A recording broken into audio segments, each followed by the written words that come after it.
Hello everyone. तो हम start करते हैं अपना नया टॉपिक, जिसमें कि हम डिटरमाइन करेंगे पीरियड ऑफ ऑसिलेशन को for a simple pendulum Lagrange's equation को यूज़ करके। इससे पहले जो हमने टॉपिक किया था वो हमने फॉर सिंपल हार्मोनिक ऑसिलेटर के लिए हम लोगों ने जो है इक्वेशन डिराइव की थी यूजिंग लैग्रेंजेस इक्वेशन।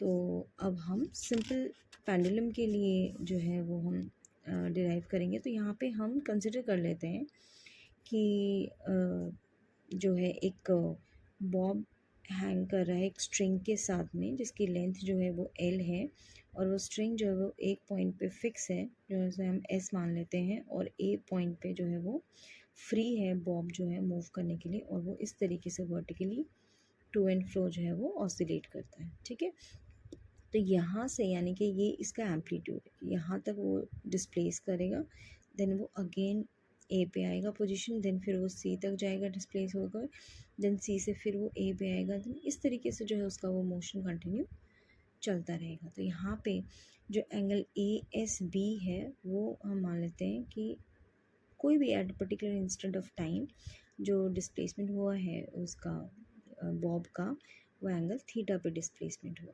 है ना।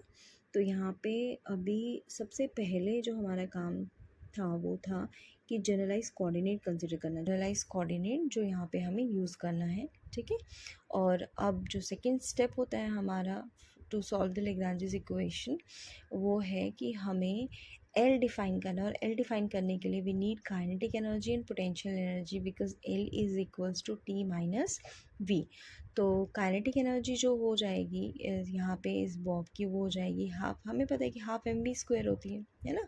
लेकिन देखो यहाँ पे इन्होंने थोड़ा सा डायरेक्ट कर दिया, तो यहाँ पे हम इसको ऐसे भी ले सकते हैं कि अगर ये मेरा डिस्प्लेसमेंट ये है ना, ए बी मेरा डिस्प्लेसमेंट है, तो ये डिस्प्लेसमेंट जो है it can be equals to, suppose अगर मैं इसको डिस्प्लेसमेंट को जो है मैं अगर एस कंसिडर करती हूँ, है ना, अगर मैं इस डिस्प्लेसमेंट को एस कंसिडर करती हूँ, तो मेरा जो डिस्प्लेसमेंट है ये क्या हो जाएगा, आर्क है ना, ये आर्क बन रहा है ना। तो आर्क क्या होता है, जो हमारा रेडियस है और इनटू जो उसका थीटा है।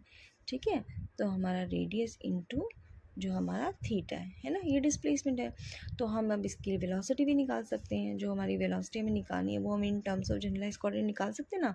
तो वेलोसिटी हमारी क्या होती है, ds/dt है ना, और s क्या है जो अभी हमने डिफाइन किया है, तो d/dt of l into theta.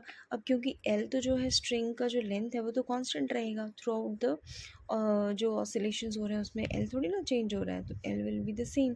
तो हम L को जो है वो बाहर निकाल मतलब साइड में कर लेंगे, तो हमारा d/dt वो किसके लिए हो जाएगा, थीटा के लिए।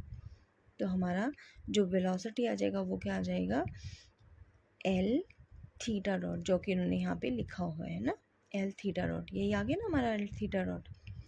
ठीक है, तो हमारी जो वेलोसिटी है वो आ गई L थीटा डॉट, तो काइनेटिक एनर्जी क्या हो जाएगी, half ml² theta dot square. ये समझ में आ गया, यहाँ पे क्लियर है, क्योंकि ये L थीटा डॉट का स्क्वायर हो जाएगा ना, वेलोसिटी का स्क्वायर है, तो ये आ गई काइनेटिक एनर्जी। क्लियर। नाउ अब हम प्रोसीड करेंगे to define the potential energy. तो हमें पता है कि in going from A to B through vertical distance CA, जो पोटेंशियल एनर्जी होगी वो क्या होती है, mgh है ना, mgh। तो अब यहाँ पे अगर हम इस फिगर पे कंसंट्रेट करते हैं तो h जो है हम इसको कंसिडर करेंगे CA को, है ना। तो mg into CA will be the potential energy. अब CA कैसे निकालेंगे, तो हम कैसे निकाल सकते हैं, SA माइनस SC है ना, SA माइनस SC। अब SA तो L है, SC हम कैसे निकाल सकते हैं, ये राइट एंगल ट्रायंगल बन रहा है ना, तो यहाँ पे हम cos थीटा की वैल्यू से निकाल देंगे SC। तो SC हमारा क्या हो जाएगा, L cos थीटा। क्लियर है, समझ में आ गया, चलिए ठीक है। तो यहाँ से अब हमने जो है CA की वैल्यू निकाल दी, which is SA minus SC, और वो हमारे पास आ गया L minus L cos theta, L हम कॉमन निकाल लेंगे तो हमारे पास क्या आ गया M G L 1 minus cos theta, तो ये हमारे पास आ गई पोटेंशियल एनर्जी। नाउ एल जो फंक्शन होता है वो क्या होता है टी माइनस वी, अब हमारे पास टी भी है और हमारे पास वी भी है तो हमने एल डिराइव कर लिया।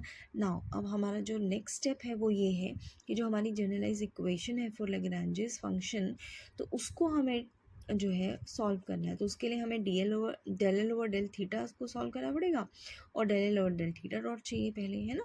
तो ये जो इक्वेशन है हमारी, इसमें हम एक बार इसको डिराइव कर देंगे विद रिस्पेक्ट टू थीटा और एक बार डिफ्रेंशिएट कर देंगे with respect to theta dot. Clear.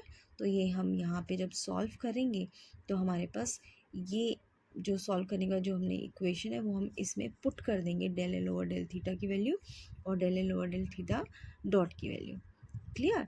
तो जब वो पुट किया तो हमारे पास ये इक्वेशन आ गई, है ना। यहाँ पे है जो हमने डी बाई डी टी किया तो हमारे पास क्या आ गया, ये M L square theta double dot और ये एज इट इज़ रह जाएगा। तो यहाँ पे एम एल दोनों जो है हम यहाँ से जो जो टर्म हम निकाल सकते हैं वो हमने निकाल दी और बाकी जो हमारे पास आ गया वो क्या इक्वेशन बन गई, theta double dot plus g by L sine theta equals to 0 which is the required Lagrange's equation of motion. Clear है ना, इज़ इट क्लियर। नाउ देखो अभी अगर हम ये बोल देते हैं कि जो एम्पलीट्यूड है ऑसिलेशन का वो बहुत ही स्मॉल है, तो sine theta will be approximate equals to theta और हमारी जो इक्वेशन है वो बन जाएगी theta double dot plus g by L theta is equals to 0 and this is the required equation of motion for simple pendulum. और जैसे कि हमें पता है कि जो मोशन होता है सिंपल पेंडुलम का वो सिंपल हार्मोनिक मोशन होता है और उसकी जो इक्वेशन होती है वो ये होती है ना। यानी कि यहाँ पे जो हमारा जी बाई एल है वो किसके इक्वल है, ओमेगा स्क्वायर के, और ओमेगा क्या हो जाएगा under root g by L. अब ओमेगा हमें पता है क्या होता है 2 पाई बाई टी, है ना। T is the time period, ये टाइम पीरियड ऑफ जो ऑसिलेशन हो रहा है वहाँ पे पेंडुलम का। तो हमें यहाँ से हम टी की वैल्यू निकाल सकते हैं ना, वो क्या हो जाएगी 2 pi under root L by G. So this gives the time period of oscillation of the simple pendulum. Is it clear? If you have any doubt, so you can message me.